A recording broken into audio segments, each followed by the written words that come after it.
Hello, everyone. Welcome to the regulatory panel. My name is Pelle Brengard. I'm from Kipochi, a mobile wallet with focus on the developing world. I'd like everyone to introduce himself. Ryan? Hi, I'm Ryan Singer. I co-founded Tradle 2.0. I'm the President and Chief Operating Officer. Hi, I'm Claire Roberts. I am the Senior Vice President for Operations and Risk Management for ZipZap. We're a cash payment network. I'm Ryan Strauss. I'm an attorney in Seattle at Graham & Dunn, and I work in the payments field. I'm Brian Klein. I'm a former federal prosecutor, and I'm a criminal defense attorney. I'm Dax Hansen. I'm an attorney at Perkins Coie in Seattle, and I chair our firm's electronic financial services practice. All right. Brian, you are in a startup right now in the Bitcoin space. So we thought it'd be interesting, what do you worry about in the compliance space with the regulatory problems? Well, it's been kind of a crazy week. I don't know if everyone's been following the news. We worry about the same things that you have to worry about whenever you have a money services business, right? We've got a lot of clients. We need to know exactly who they are. We need to know exactly what they're doing. We need to know where they get their funds from. And we worry that they're lying to us. And we worry that the regulator won't believe our notes.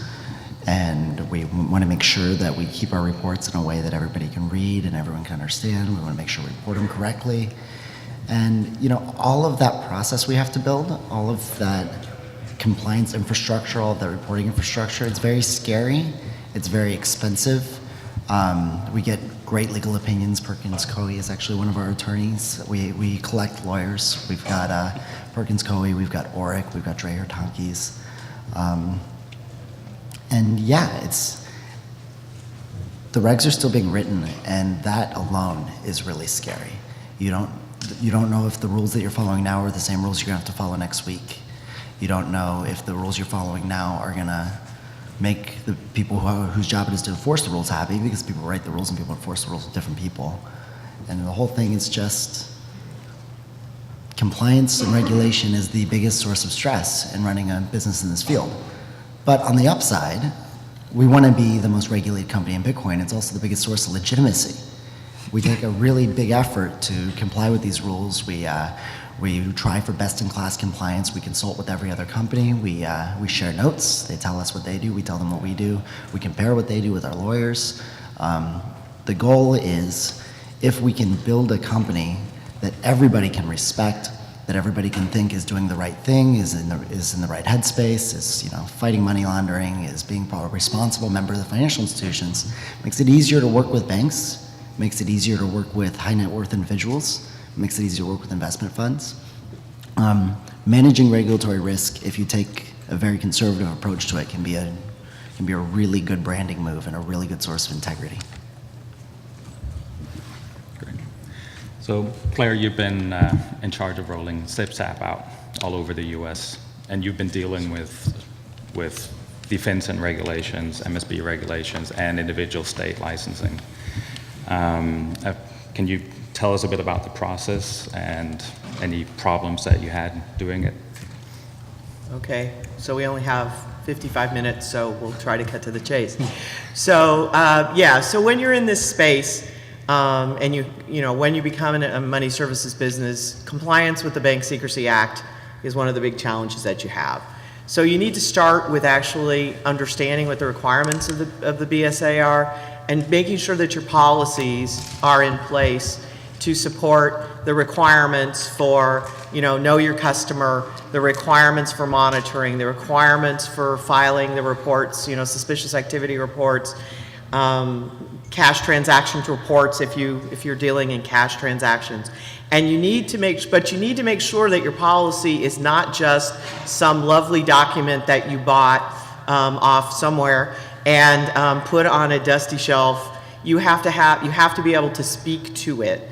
And you have to have a compliance officer who really knows what he or she is doing and can really speak to that, because when the regulators, or if a regulator comes by, or if your financial institution comes by, or if anybody else, in any of the other agencies or others that look over us, one of the first questions, and I am the compliance officer for ZipZap, so I feel like I should just tape my resume to myself, and because they want to understand that your compliance officer has the credentials that make them comfortable.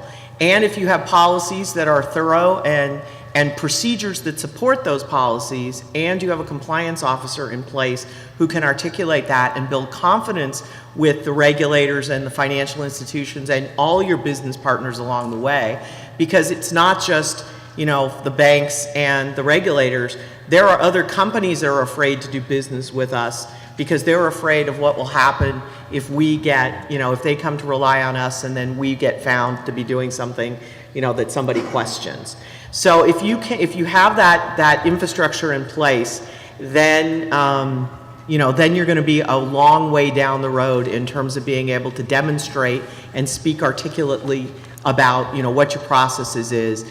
And then after that, get ready to fill out a whole lot of forms, get a whole lot of fingerprints taken, background checks, financials, and answer the same question over and over again for every state, and smile while you answer the same question over and over again for every state, because, and I'm just going to use these as examples, Nebraska doesn't care that you've already answered all these questions for Florida or Georgia. You just need to make sure that you do this. You can put together a package of information, a thorough package, and keep reusing most of that with a few tweaks, but you need to make sure that you have good people in place and solid programs, because they will come in and check. And the worst thing that can happen is for you to say you're doing something and have them come in and find that you're not doing what you said. Because once they find out that you're not doing what you said you were going to do, then they don't believe anything you said. And that if you thought the review was bad to start, it gets worse really, really fast. Fun. A lot of fun. Oh, yeah. Yeah. So FinCEN just recently released their guidelines for virtual currencies. Dax, could you explain the basics of what we think they say? All in 5 minutes, right? Yeah. Big task. Well, I guess let me start with the question. So who knows where they were on March 18th, 2013? It's the day we launched. Oh, nice. Yeah, exactly. And how many of you, by show of hands, had to read the guidance 2 or 3 times just to even start to get a sense for what it was dealing with? Who thinks they know what it means now? Okay, yeah, good, a few. I mean, You didn't see the I don't know, that's the right start. Yeah, exactly. Okay, well, I have 5 points. I think I'll make those first about the guidance, and then I'll talk about some of the definitions if people are interested in them, because it's a serpentine route to figure out these definitions, and if some people have asked me what some of these things mean. But I guess I'll just throw out my 5 comments or questions about the guidance first. First it's a question, is the guidance new law? So I think it's a trick question, really. I think it can be both. So FinCEN's position is that it's not new law. It is just guidance, and the base law is the money transmitter law, which is the bedrock rules under the money service business laws. But they've been interpreted to apply to virtual currencies and what's called a convertible virtual currency.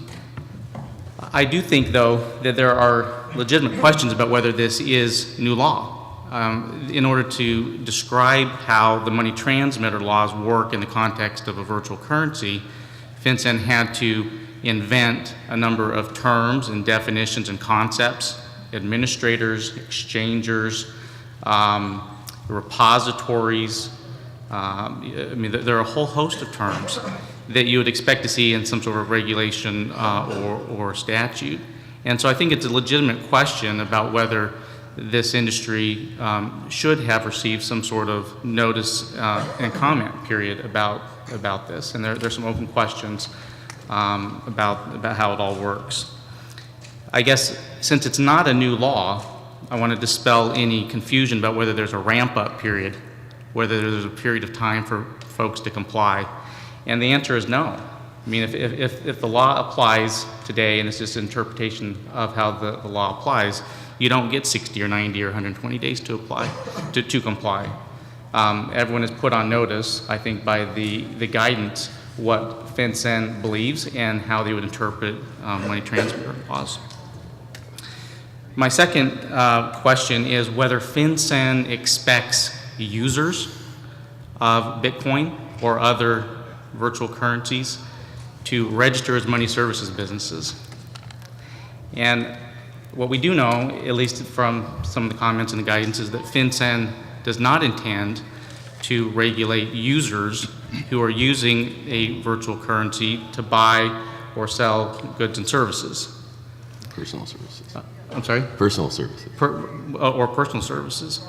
But there's an open question, I think, about whether FinCEN intended to pick up transactions that were really intended to be payment transactions or purchases for investment purposes, right? If there isn't a sale of goods or services in this transaction, then users themselves don't have a clear exemption. And how would you administer that? There's an open question. I mean, how will all of the millions of users of Bitcoin register? You can't expect them to register or to comply with the money services businesses laws. Third comment or question is that money transmission starts at $1. So many of us have gotten used to the rules in the prepaid access world. So there's another category of money services business called either a provider or a seller of prepaid access. And there are certain thresholds or de minimis amounts, such as $1,000 or $2,000, under which the participants may not need to comply with the laws. But when the money transmitter, if the money transmitter regime applies to virtual currencies, which I think the answer is it does, then you have to comply at the first dollar. So it's not just large dollar amounts, it's any dollar. My fourth comment is that this is criminal. And I think that's why many of you are probably here, that you realize that these laws, both the federal money services business laws and the Bank Secrecy Act that Claire was describing, and the state money transmitter laws that Claire was describing, have civil penalties, criminal liability attached to them. And so if you get it wrong, the stakes are very high, and it's critical to figure out what your model is and make sure that you have your ducks in a row, which I think leads to my last comment, which is to submit your questions and to submit your questions in writing. So if you're wrestling with the guidance or the rules and the laws and you don't know how they apply to your exact scenario, then put it in writing and send it to FinCEN. I talked to one of the FinCEN representatives who said that receiving requests, lots of requests for administrative rulings, would indicate to FinCEN that there is some broader industry outreach that is needed. And if everyone thinks they understand the rules, then great. If you're all puzzling through them and how they apply to your fact pattern, send them in. Because if you sent them in, then I think FinCEN has at least indicated that they're willing to try to figure out, what the right answer is for these facts and those laws. Should I stop there? Or do you want me to talk about some of the definitions? Or will we get another round to come back on definitions? We'll get another round. Okay. All right, we'll We'll come back. Yeah, we're doing well on time, so Ryan. Yeah. Could you tell us about money transmitter rules? Yeah, I mean, how many people, sorry, my voice is a little harsh. How many people know the difference? I mean, when we're talking about money service businesses and money transmitters, do you feel like everybody understands the distinction? No. Okay, good. Yeah, no, because if you did, okay. Well, let's step back. Money service businesses, let's use the terminology money service businesses for now. Money transmission being a specific subset that we're concerned about. And that word is used at both the federal and state level.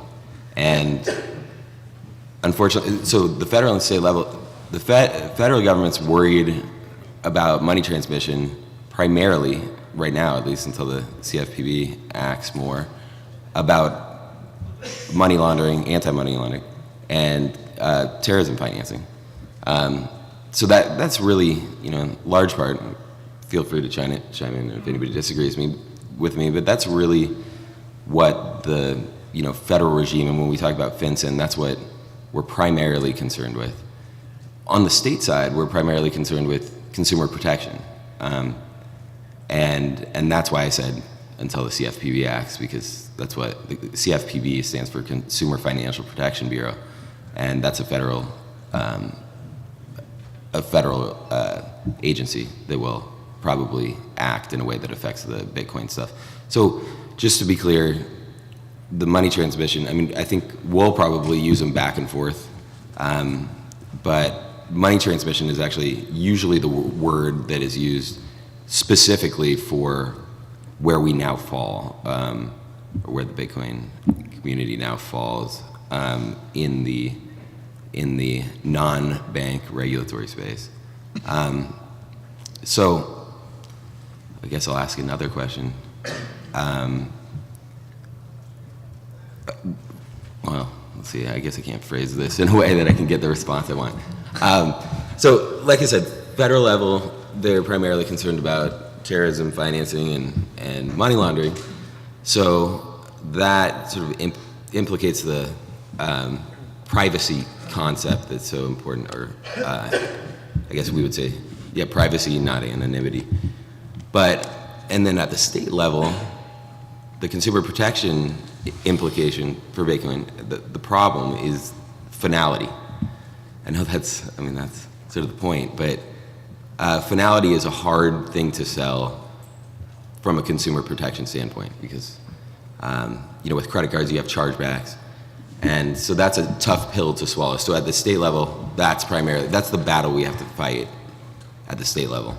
I don't know. I think it seems like it's a little bit be hard to talk about individual states and the money transfer regulations. I can say that I've yet, and Dax, feel free, anybody else who knows, feel free. I've yet to find a state that is less restrictive, that is more lenient. Their definition is more lenient in practical, in application, than the federal government. So I think if I were, when I look at a money transmission problem, and I look first at the federal level to see whether registration would be required, when I determine that yes, it falls within a specific regime, I start from a position, and this is unfortunate, but I start from the position of assuming that the state's money transmission laws apply in each individual state.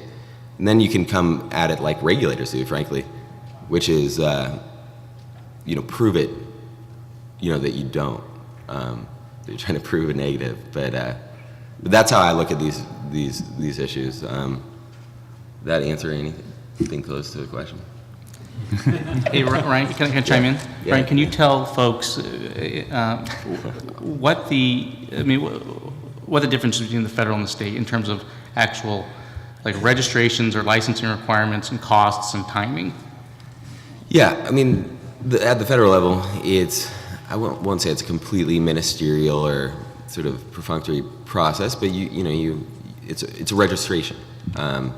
And again, the purpose is to trigger these regulatory obligations, ongoing, compliance obligations.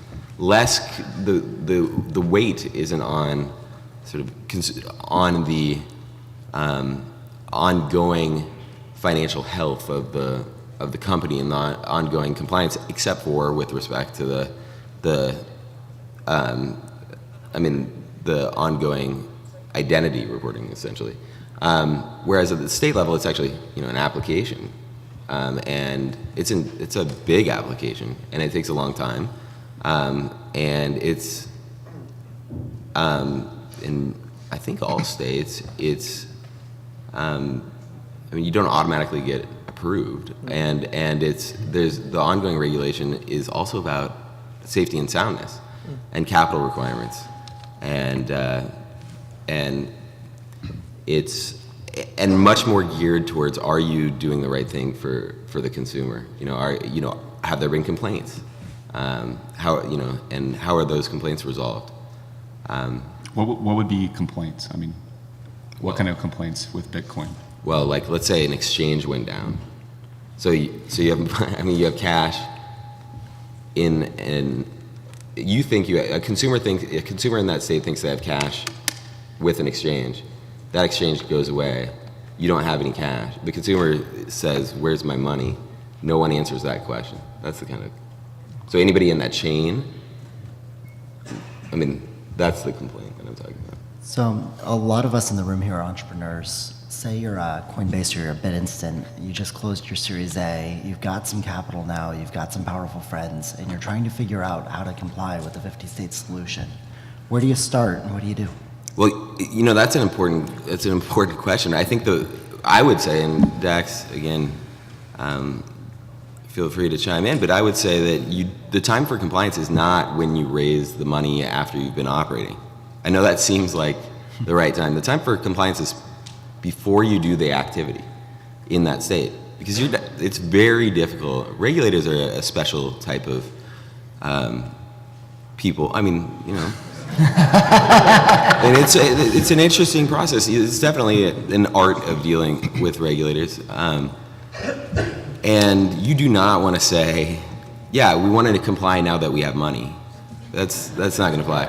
So it's really, the time for asking that question is before you do the activity, because if you say, I want to get licensed, these are my activities. Yes, I've done them in the past. No, I don't want to pay back licensing fine. No, I didn't comply with it. It's just a very tough sell, and you start, at a disadvantage. So I think the time for asking the questions is the most important part, because regulators are willing to say, usually the answer is yes, but they're willing to answer the question whether they think that you're subject to the money transmission regime. In my experience, they're fairly willing to say, yeah, we would consider you a money transmitter. So I'll answer your question too. I agree with what Ryan's saying. The states are the problem, right? Getting it's okay. So we'll get a little debate going here. The federal regime, I think, is manageable. You can register. What it means is you register. You have an effective anti-money laundering policy and program. You verify your customer identity. You keep records, and you file suspicious activity reports over certain transaction thresholds. So you have to know your customer in a way that you might wonder if it's possible in a Bitcoin environment, given just the philosophy of Bitcoin, right? So there's a legitimate question there about whether you can know who your customer is, but I think conceptually it's manageable. It's hard, and I don't want to underestimate it at all. As Claire said, it's a difficult process. You can't just take a form off the shelf. You got to really strip everything down to funds flows and where does the data flow and who are the parties in the system and how are the accounts titled and where are they sitting, and it's an elaborate process to figure that out. And most startups I found just haven't had the time or the bandwidth to put all that together. So they're kind of coming to us saying, "Help! We want to do it, but how do we do it?" And there's just some homework that has to be done to figure it out. But I think it's manageable in terms of costs and expense. You just have to have some processes.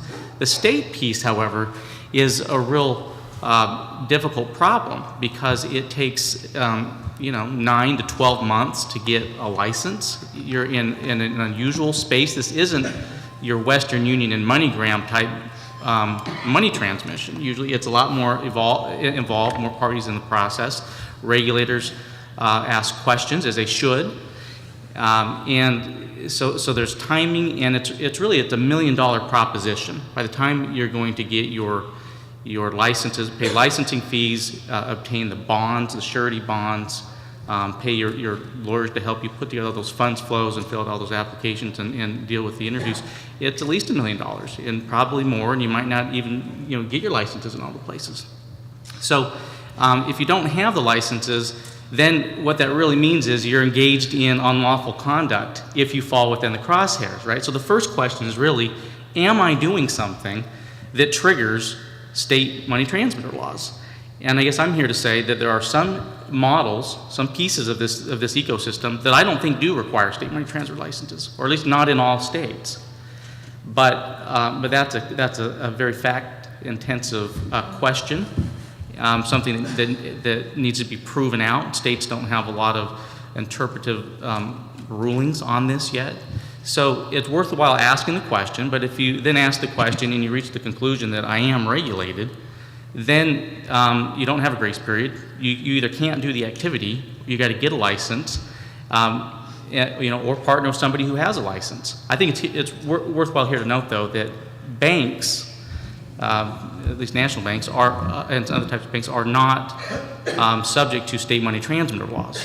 So, I mean, you can talk about partnering with either someone who has licenses in all the relevant states, or who is exempt from these laws in terms of a bank, but who is willing to do the services, not just provide you a merchant account, but who is willing to actually provide the services. And it's an uphill battle to get a financial institution to do that for you, frankly. All right, a quick question. A couple of questions. Well, the first part is really, I want to touch on what seems like a chicken before the egg problem here, right? I'm sorry, what? What you're describing as, now I have money, can I get regulated, can I be compliant? It seems like a chicken before the egg or a horse before the cart problem, in the sense that, it might take my business model to be successful so that I can have the money to spend $1 million to get compliant. The first question is, do you know of either a model or a workaround that allows almost like a provisional license, the same way patent law works? You can get a provisional patent for a year, test it out, make sure it works, then you can spend $100,000, whatever it costs to get a real patent, right? That's the first part of the question. The second part is really directed towards Claire. In your experience, how much time did it take for you guys to get, compliant nationwide, and perhaps more equally as important, perhaps more importantly, how much money did it really cost you guys? Okay, so, the provisional answer, I think we can all say is no. There's no interim licensing. You could be a bank. So that's the barrier to entry is a hard issue to absorb for money transmitters. But the alternative is, right, you're a non-bank financial service provider. The alternative is to be a bank or other, financial institution. And that's really expensive. And they definitely have to get licensed and, chartered before they conduct business. I think Pelly wanted to get to Brian on the... Yeah, if you're naturally... Yeah, and just a quick response to that. Prior to ZipZap, at another company I worked for, we got money transmitter licenses in all states. It took us about 18 months, and we had a team of people that worked on it pretty much all the time. And so it is a lengthy process. And as I said in my prior remarks, I just had to be available whenever any regulator wanted me to answer questions. And a couple of them didn't want to give us licenses until they actually saw me. I don't know why my physical presence was required. So I tried again, but again, that was part of their requirement. So I actually went to visit them in their respective state. And, so you go along with whatever the process is, and while the information looks a lot the same from state to state, it has different nuances, and each state can tweak it whatever way they want. And there is no guarantee, but you don't want to get denied, because if you get denied by one, you have to go back and report to everybody else that you got denied by somebody, and that's an ugly place to be. So, but 18 months, I'm going to tell you, we went from sort of starting to finishing in 47 states in just a little over 18 months. And how much did it cost? Thankfully, I didn't have to keep track of that, but, How many people? by the time you talked about, we had in-house counsel, so we probably had 1.5 in-house counsel, a paralegal, me, and I didn't do it full time, and then various outside counsel and administrative support. We had, I mean, I'm talking a team of, 5 or 6 people who, some of them worked on it virtually full-time, some of us worked on it as needed. But over and above that, I had a team of people, because I managed the risk management function, who actually had to be doing the monitoring and the identity verification and all those other things. So it wasn't just the licensing, it was doing all the stuff that we were supposed to be doing to make sure that we were actually doing what our policy said we were going to do. So it is an investment, definitely. So I've got 7 external lawyers. Dax is one of them. I've got an in-house counsel, and I've got a paralegal. They tell us there are 3 ways, right? The bank can take responsibility for the money transmission, but then they're putting their charter on the line, so they better sure as hell trust you. Or you can get someone else with licenses, and they can make you an agent, and that spreads the risk between you, them, and the bank, but everybody's at risk. So either them or the bank could cut you off at that point, or you get your own and 50-state solution. And I think the responsible startups, especially if you can afford it, have to do all 3. They have to pursue all 3 in parallel. All right, before we take any more questions, Brian, you used to be a prosecutor, and I think we're very lucky to have a former prosecutor here. So, we're all frightened of prosecutors in this particular, and we should be. So, We're people too. Yeah. I'm a former federal prosecutor, Yeah. but so I feel a little bit like the Undertaker at a birthday party when you're the criminal defense lawyer and the former federal prosecutor. I got here yesterday, and I, can feel the enthusiasm for Bitcoin and what's happening here. And when you start to put lawyers on panels, it's like brakes in a car. But I think it's a couple things I wanted to just have everyone keep in mind. Just by its very nature, Bitcoin is going to get a lot of scrutiny. The reasons you guys are all attracted to it also makes law enforcement wary. And I think it is really a question not of if there's going to be criminal prosecutions, but a matter of when.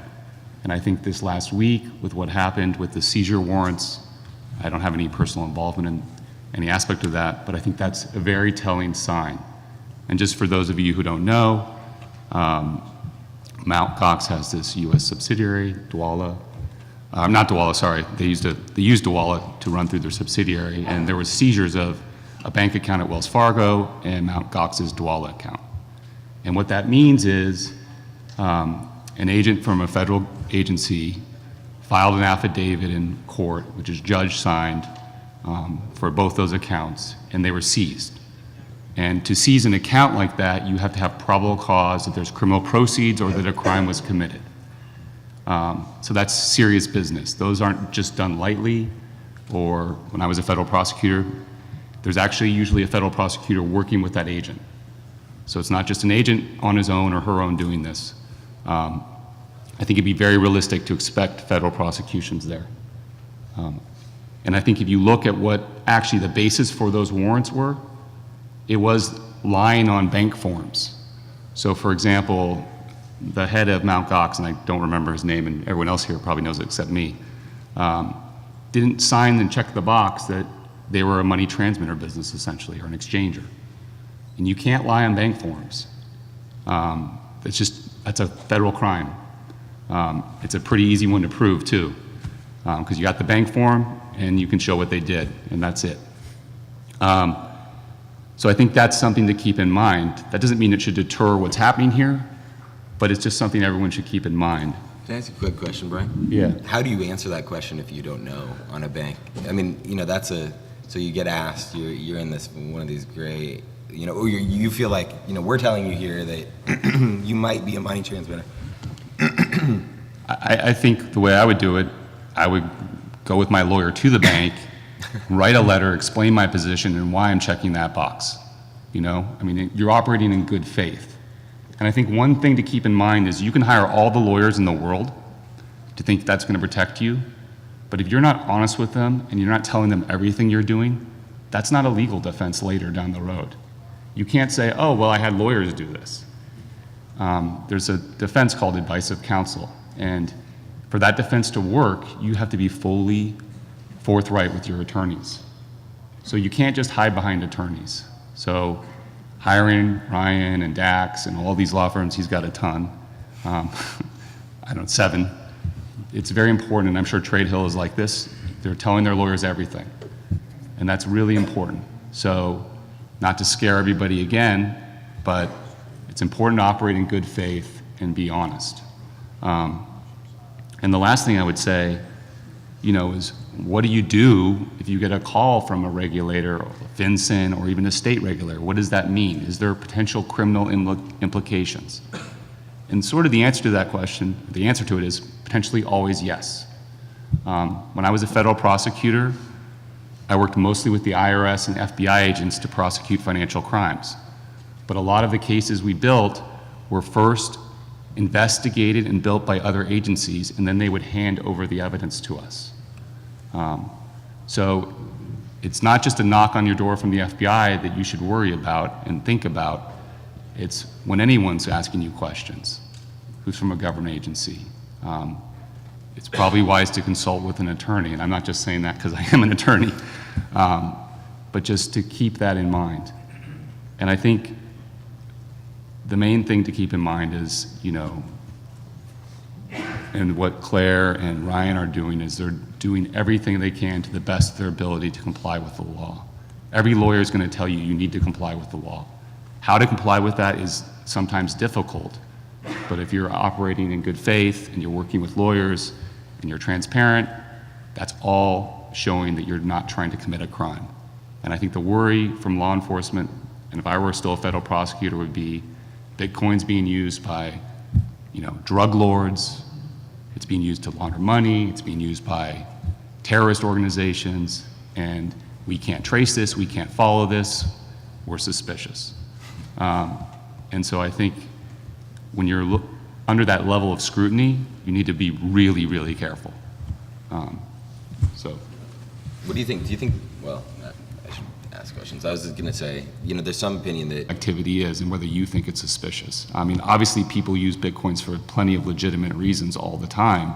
So I don't know that inherently it's meets that suspicious definition to file a form, but I think you really got to have, there's a lot of red flags out there that if you're compliance or you're running an exchange, you got to be constantly thinking about, and so that you can stay out of trouble. Because look, I'm a criminal defense attorney, but I don't like to see anybody in trouble. I mean, that's sort of counterintuitive because it doesn't pay the bills, but really no one wants to see people get in trouble. And there's no reason that anybody should get in trouble if you're trying to do the right things. It was actually the first question Claire ever asked me when we met was, is a Bitcoin transaction inherently suspicious? And how do you research that? Thanks for remembering that. Okay. My job.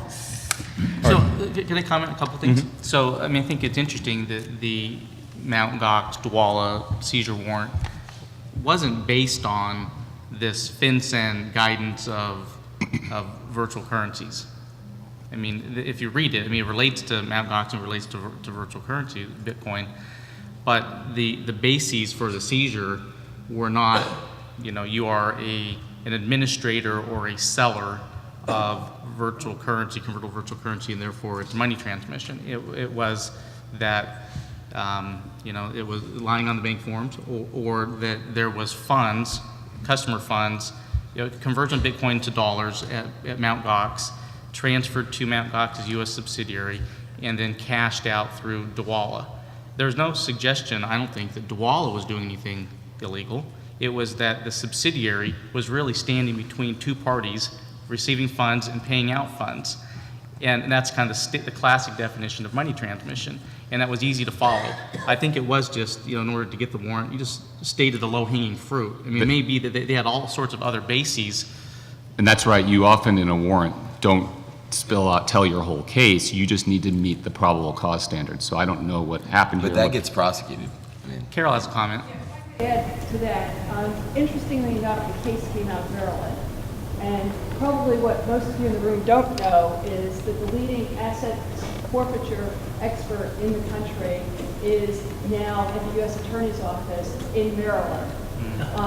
He also, and I have worked with him over the last almost 4 years now, relating to the Eagle case. and in terms of a resolution ultimately to that case.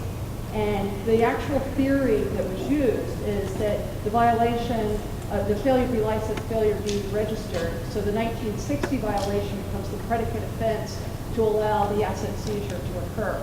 And that's what developed out of the legal case. So it's the fact that if you're not licensed, you should be licensed, you're not registered, you should be registered.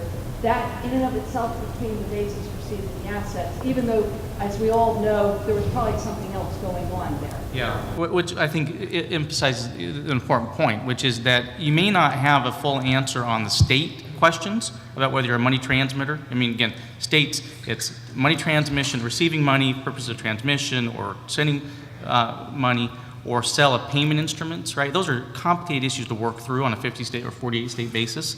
But with the FinCEN guidance and the base of money transmission, meaning accepting any sort of value and delivering any sort of value on the other end, if that's money transmission, it's fairly easy to go get to conclude that you need your FinCEN registration, which might, in some instances, keep you out of the 18 USC 1960 that Carol was mentioning. So at least do what you can, and it's fairly quick. And by the way, there's a 180-day requirement that you have to file that form and have your AML policy on file at your company within 180 days of starting those activities. So the clock starts running. All right, before we go to questions, I just want to cover a quick question that is, well, it's not a quick question, but a subject that's of interest to a lot of people like me who operate outside the U.S. The FinCEN rules, as far as I understand them, also cover non-U.S. businesses as long as they have U.S. customers. Yes. Now that scares me. That scares just about everyone else I've spoken to outside the U.S. Do we need to have IP restrictions, like IP address restrictions or something like that? Or do we have to go through the process of getting a FinCEN rep agent or something in the U.S.? Do we have to go through every single state like Claire did? It's scary, Claire, you might comment on Well, that. I mean, my experience is if if the money's coming to or from the United States, then you better decide that you not try to pretend like you don't have to abide by the law of the United States. So, yes, there is a lot of those components, and simply because somebody sits outside the United States and sends money, or if it comes into the United States at any point, then you're going to be covered. So, that would be what I've always been told and what has always been my experience. Yeah, so I think you need to you need to collect like an address or a country when you're signing up. Right. If you have a customer account, you should be only making available the jurisdiction that you intend to service. And if you're internationally based and you don't want to be targeting U.S. customers because you want to avoid the U.S. laws, don't deal with U.S. customers. And you Right. even think about the language of your site, right? I mean, if you're directing your services at U.S. customers, then you should expect to comply with both the federal laws and the state laws. I mean, I think it was Texas that just earlier this month came out with a clarification that, hey guys, if you're a foreign entity engaged in money transmission with people in my state, you're regulated, right? Right. And so you can't hide offshore and deal with the U.S. I mean, you can, but when you come into the U.S. or you have any assets here, you better be careful. And a corollary point is if you're a user and you have an account at an exchange that's international or somewhere else that's international, you may have reporting, well, you likely have reporting obligations if it's over $10,000. So there's that. Yeah, and in the past, we've used IP blocking, we've used identity verification to verify that the customers, in my case, I was trying to verify that they were in the United States and not outside the United States. So, identity verification, schemes and all those kinds of things to identify that where your customers are and where they're coming from, to try and to be able to demonstrate that you're doing the right level of due diligence, and that's back to the monitoring and other responsibilities, that we talked about. And just being offshore isn't going to make you safe from the long arm of the law Yeah. either. I mean, when I was a prosecutor, we would reach out, and when I worked at the U.S. Attorney's Office, get people all around the world. There's all sorts of extradition treaties. There's all sorts of ways to have jurisdiction and get those people and bring them back to the U.S. So just setting up, like the internet gambling, you can't just set up camp in Costa Rica and think people won't know where I am or what I'm doing and won't know how to get me. The Eagle case was a classic example of that. Yeah. Yeah. I have a related question. You mentioned partnerships with U.S. companies. So complying with the U.S., you get a letter of opinion. You tell it from Dax or from Carol. You tell them everything. You do what the letter says. That makes sense. But partnering is less cut and dry.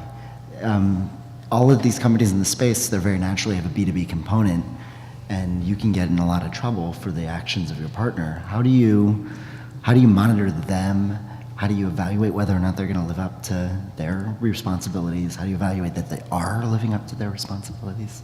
What do you do with partner risk? Well, I monitor transactions for lots of different reasons, but one of the reasons that we monitor transactions is to make sure that our partners are doing what they told us they were going to do. And if we identify transactions that are coming through that don't appear to be contrary to the rules of engagement that I have with my partner, then I have most of my partners on speed dial, and senior people at either the compliance officers at those companies or the CEO or whoever saying, hey, I'm getting a transaction, and how the heck did this it could even be one. How did this transaction get through if you're doing everything that you're tell me you're supposed to be doing?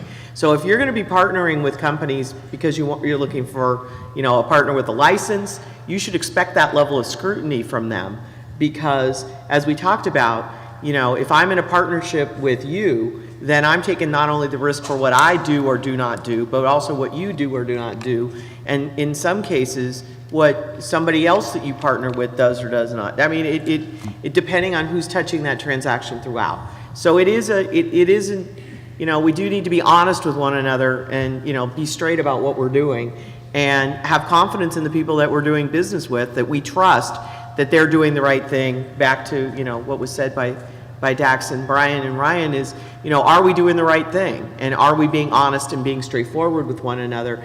And if if I don't have confidence that I can trust you, then, it's tough to be able to do business. And that's the same attitude that the regulators are going to have with you. So, if they don't trust, if the regulators don't trust you, you might as well close up. It's very difficult to do business if the regulators don't trust you. All right, let's start with questions now. Yeah. It seems to me that there are three sides to this regulatory coin, Bitcoin, if you will.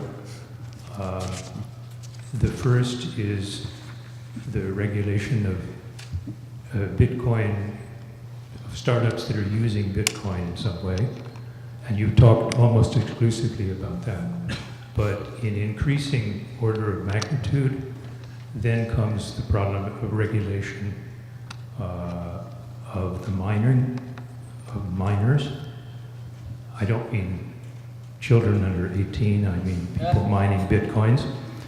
And then finally, the regulation of people investing in Bitcoins, which here you're talking about millions of people. And if I understood Dax before, he was saying that if you use Bitcoins to buy goods and services, that's simply, you're not included under the FinCEN regulations.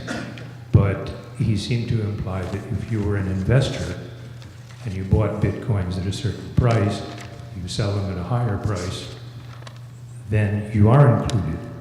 Now, are we going to include millions of people? Can you address that question? Sure, I can. The definition of an exchanger is someone who is engaged as a business, first of all, in some of these activities, right? So you have to have a threshold, I think, that this is something you do regularly, or at least you're making money off it. You're not just a consumer. But if you're engaged in the exchange of virtual currencies for real currency funds or other virtual currencies, then you might be an exchanger. So if as a business, you know, I mean, you mentioned the word investor, right? Which I think is, it should make other folks nervous too, right? I mean, you have commodities and securities regulators also looking at whether this is being purchased as an investment vehicle or whether it really is just a means of exchange. But I guess I'd say that there's an open question about users, right? Because a lot of users are using this for a value system, but I'm paying you for some reason because I want to send you some money. It's not necessarily that you're selling me goods and services. So there's a legitimate question, I think, for clarification with FinCEN on how do normal users get caught up, if at all, in the regulations. And I think the answer should be they can't, right? You got to regulate the participants who are the gateways, the gatekeepers to this. But if you cross over and you become one of those parties who's in the financial services realm as opposed to just a consumer, then you should expect to be regulated. And you're talking about personal investment, so you're not investing. Yeah, I was talking about personal. Yeah, and one thing that's important to note, this is just one part. I mean, we actually had this discussion when we were talking about what to speak about. This is just one component. The money transmission, money service business aspect is just one component of the regulatory and legal regime that likely applies to this industry. I mean, the markets, you know, that's separate. Escrow laws. I mean, it's not separate in that we don't think about it totally separately, but that's a separate conversation, right? Just because you're okay under these laws does not mean you're okay under some other law. All right. Thanks. Hi, my name's Matt, and I'm an investor in Bitcoin startups. And the biggest one I'm looking at right now is the Bitcoin ATMs. And so I have one question I'm gonna ask in a few different ways. Is you said regulation starts at $1, but on an ATM model, if you could cap it at $1,000 per user per day, would it be less regulated than if they were just doing a small amount of transaction?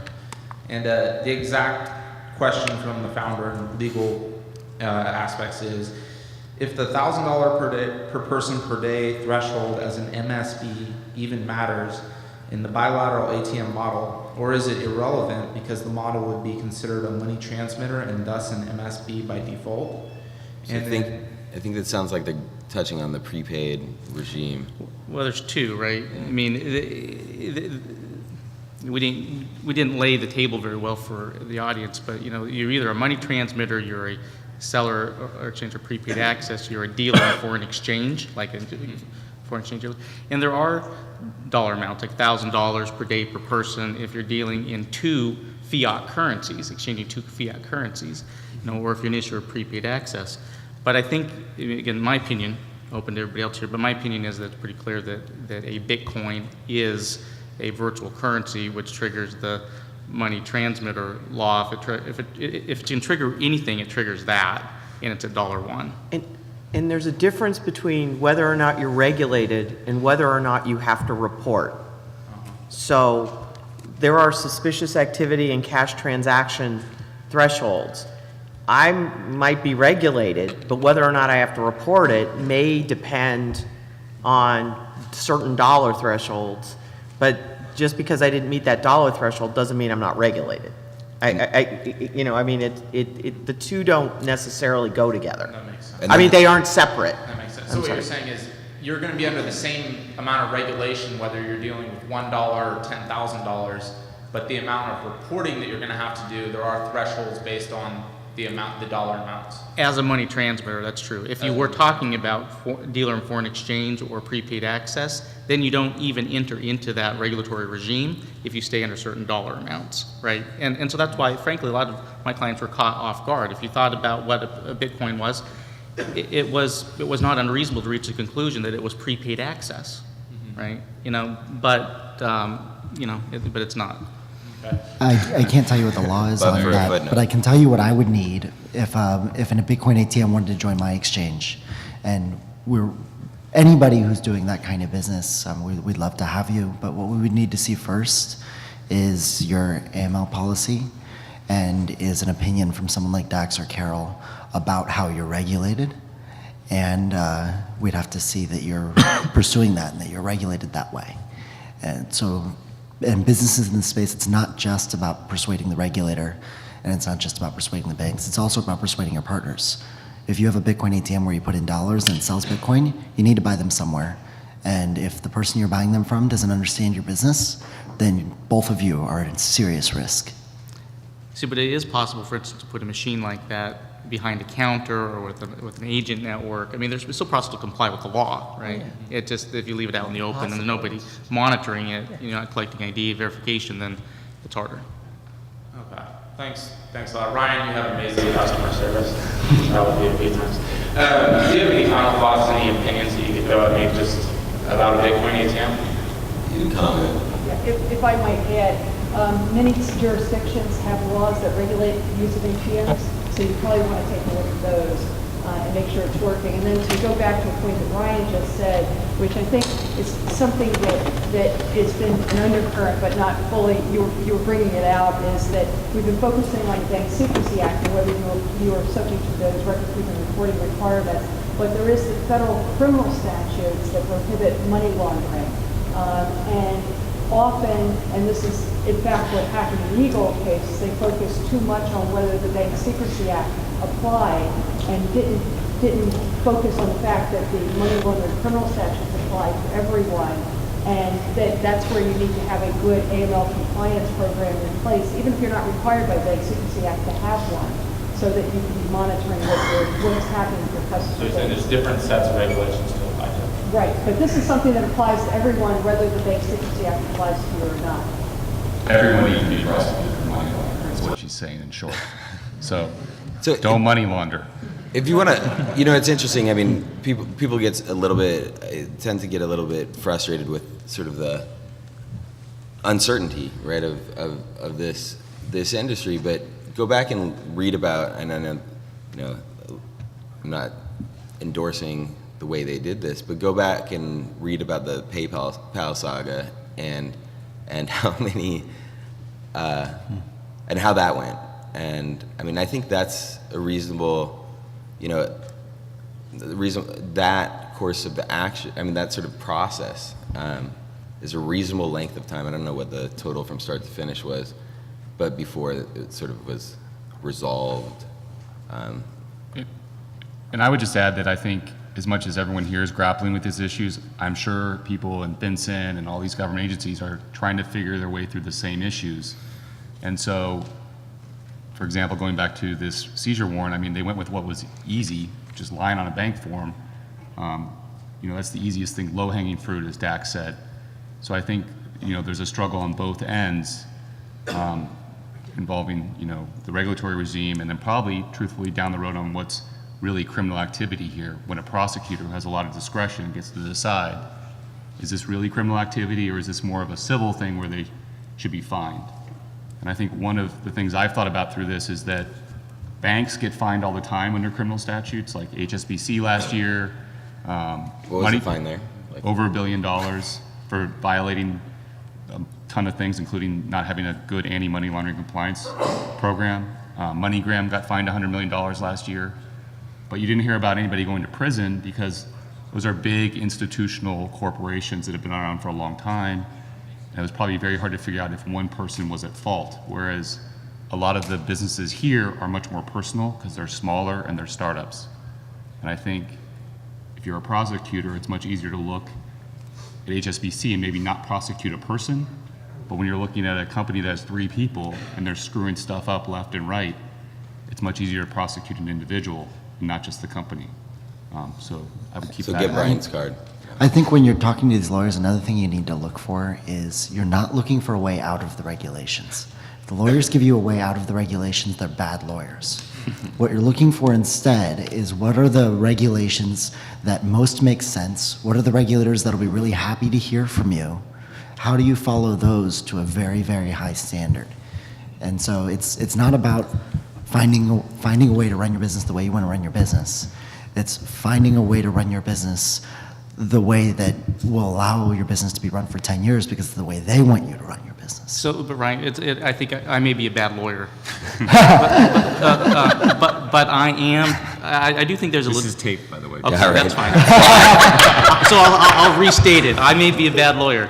I mean, I think it's important to know that there's a sandbox. There are statutes and regulations, and there's letter rulings, and they're very specific, right? It's important to figure out whether the laws do apply or they don't apply. And if they don't apply, and they legitimately don't apply, and there's some sort of a trend or a good argument, then you should use that, right? If there's a clarification, you got to go get it. But I should say, you can't go too far. If it's so close to the line, you got to assume, it's intended to cover me, and so don't play games.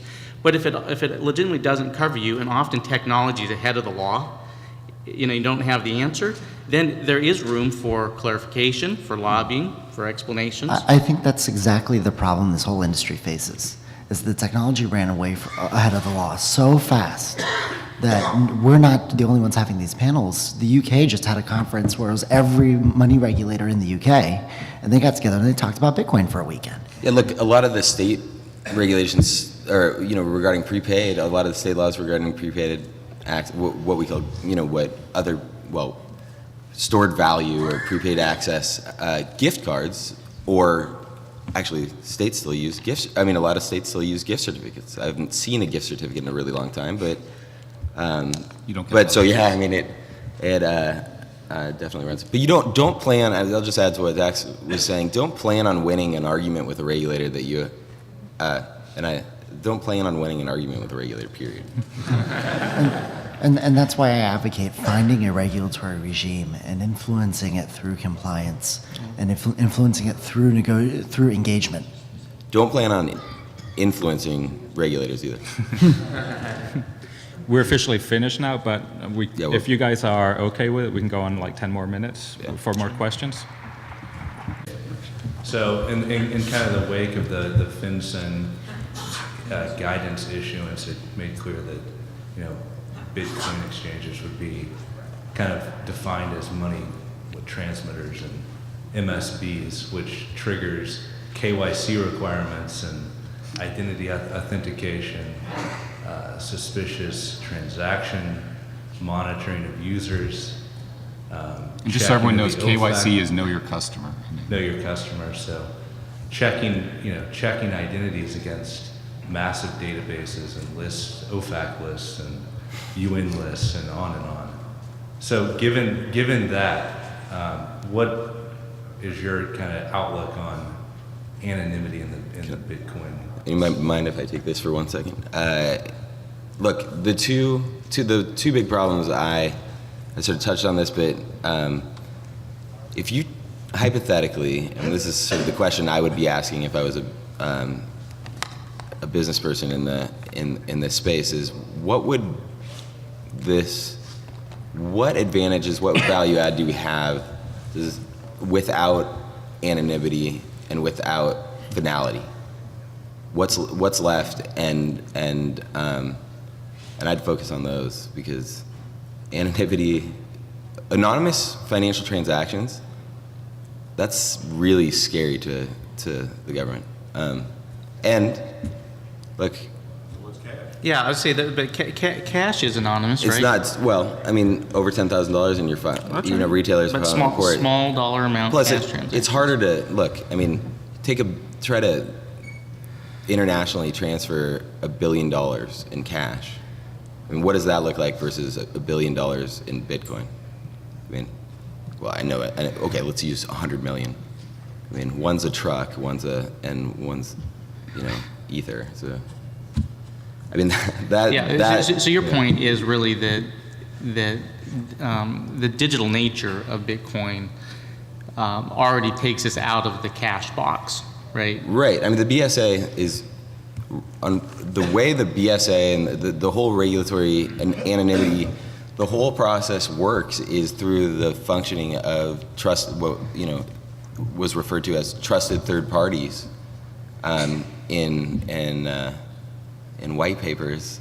And so the idea of taking that trusted third party out of the transaction is frightening for the people that built the laws that revolve around the trusted third party being involved. So is the nature, inherent property of the system mutually exclusive with the regulatory environment? We wouldn't. Hopefully, we're not saying it's mutually exclusive, but it definitely makes it harder. I mean, look, I don't think anybody's saying that that Bitcoin was built to evade the BSA, but it's certainly built to evade the primary responsible party for complying with the BSA, which is the intermediary, the bank, right? So does that make it inherently suspicious? Well, I don't think Bitcoin is inherently anonymous. I mean, it's way, way more trackable than cash. Like if you paid cash at the gas station and they were required to put the serial numbers for every bill you paid right on a billboard. I mean... But I guess I'm drawing a distinction between anonymity and privacy. It's not private, but it may be anonymous. If your identity, if there's a way if you tie those keys to identities, you can track the payments flow way better than you can even with bank deposits. You need warrants to track bank deposits that well. Well, but Brian, Well, I just think, you know, when you're a prosecutor, one of the first things you do is when you're investigating a financial crime is issue subpoenas to banks to get records. And I don't know who you would issue those to in this case and what records you would even get back. So I think that creates a problem. And there's also, the laws are designed so when you issue those subpoenas to banks, they have to keep them secret from the customer whose account you're subpoenaing in certain types of cases. yeah, Money actually, laundering. have to file SARS. Remember, that's one thing everybody in this room should know. Suspicious activity reports are, do not talk about them. I mean, and talk to me later if you have any questions. I mean, I guess I'd say that, yes, this makes regulators nervous because there isn't a single throat to choke. There is no transparency. But it's also fair to acknowledge that this is the reality. This exists. You know, the internet's the same way. You think about walled gardens and keeping, I mean, we live in an open society. And so, you know, just the fact that the current laws haven't caught up doesn't mean that this needs to be thrown out, right? There's lots of very legitimate uses for it. And there's also a lot of legitimate ways to track identity on different ends of the node, you know, different access points or exit points to track identity. And it's also, I think, worthwhile pointing out that these addresses may not be anonymous for very long, right? I see people putting their Bitcoin address saying, send me money. It's associated with their email address, their LinkedIn profile, their Facebook page, right? And so, I mean, it's very conceivable that it's very easy to find out what Dax's Bitcoin address is. But that goes back to your question. I mean, what Dax is trying to say is that, anonymous isn't necessarily, I mean, I think we're all saying that anonymity or privacy is not, I wouldn't bank on it being the future of Bitcoin. I put in a plug for the next panel after lunch. It's on privacy and data security. So I think they'll get into those issues. Let's try and have one quick question and quick answers as well, if we can. I'll make this No quick rather answers. quick. Something that I think hasn't been mentioned yet, and it was quite interesting, I think, is that in FinCEN's report, they speak to virtual currencies. And here, I think we're all taking Bitcoin as, we assume that it's an important currency, but I think the question that isn't answered is when does virtual currency become real? You know, I mean, if you look at Bitcoin, how it starts, it's people maybe just trading it back and forth casually, and then now we consider it to be worth over $1 billion. If you were to trade electronic bottle caps at home, does FinCEN come in and say, okay, well, that's a virtual currency, so now you need to be a MSB just because your bottle caps here in America can be purchased for $1 billion in China? So I think short answer, without giving you the technical answer, is once this turns into a value transfer system, you should assume it's a virtual currency. Bottle caps, as clamshells, can become a means of exchange, but bottle caps right now are not.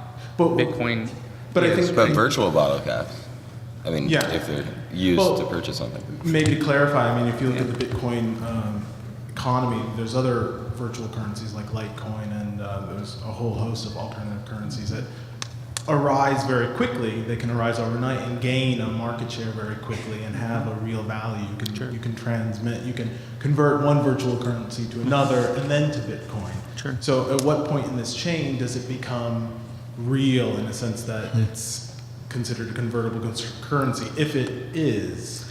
When it's a medium of exchange and it has an equivalent value in real currency, which means it can be sold or exchanged for real dollars, or it acts as a substitute for real currency. And real currency being And for cash and paper and coin. official, Fiat currency. Fiat currency. official government or official. Yeah, but you know, FinCEN in 2011 said stored value and cash and currency equivalents were what they intended by this acts as a substitute for real currency. So it's a complicated answer, and that's why I think we're all here. I mean, you need to parse the definitions. But yeah, a lot of those currencies are virtual currencies. And if anyone has any questions Yeah, after, feel free to approach. Should we take one more? Yep. One Okay, thing that has not been covered at all, we're the exact opposite. So my name's Jordan Modell, and we just started a credit union, the Internet Archives Credit Union, right? Oh. So we're State trying chartered? to figure out. Sorry. Are you state chartered? Am I? State chartered? Yeah. No, we're federally chartered. Okay. So two things. One is we're federally chartered. Two is we have an excellent things with the regulators right now. They like us a lot, right? So Good. we're Keep it brand new. They like that. They like us. And we're trying to figure out, being part of the Internet Archive and wanting to support Bitcoin just in general, what services can we offer without jeopardizing that relationship and having our own charters used? So You just became a very popular person, I think, because Probably shouldn't have walked up to the microphone yeah, and seriously, well, we can. But that's a really long question. Okay, a so- really long answer, and one that happy. I mean, maybe, Yeah. sorry. Short answer is it depends. but it's great. You're in a always a you're in loser's answer. I mean, a partner like that. You know, having partners that are regulated would be fantastic for this industry. So. you hire one of these guys, I'll hire another one. Let's sit down. I mean, seriously, everybody needs partners like that. Yeah. And we're happy to be so as long as we don't put our charter. Yeah, That's no. what we're trying to figure out, right? Yeah, no, How we can we can- help? Happy to have a conversation about that. Thanks. Yeah. All right. Okay, I got a really quick one. All right. Our startup is looking at the regulations, federal and state, and we have the same opinion as you, Dax, that relatively speaking, the federal stuff is more straightforward.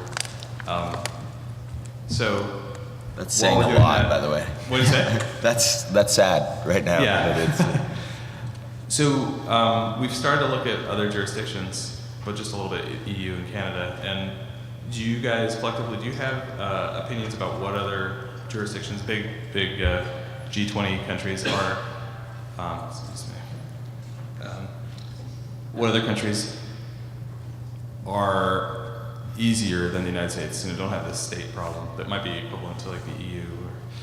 Or not easy, but no harder than the federal U.S. The FSA in England is amazing. Oh, really? Okay. yeah, there's an organization. What is it? FATF? Is that right? I'm trying to remember I'm googling it right here, or binging it actually. There's an organization that keeps basically it keeps track of I think there's 26 participants. That's essentially a collaboration loose to for these laws, and so I would say easier ones are outside of that that regime, so outside of the 26. But then you have trouble dealing with the ones inside. So Okay. Okay, great. Thanks. Thank you very much. Thank you, everyone.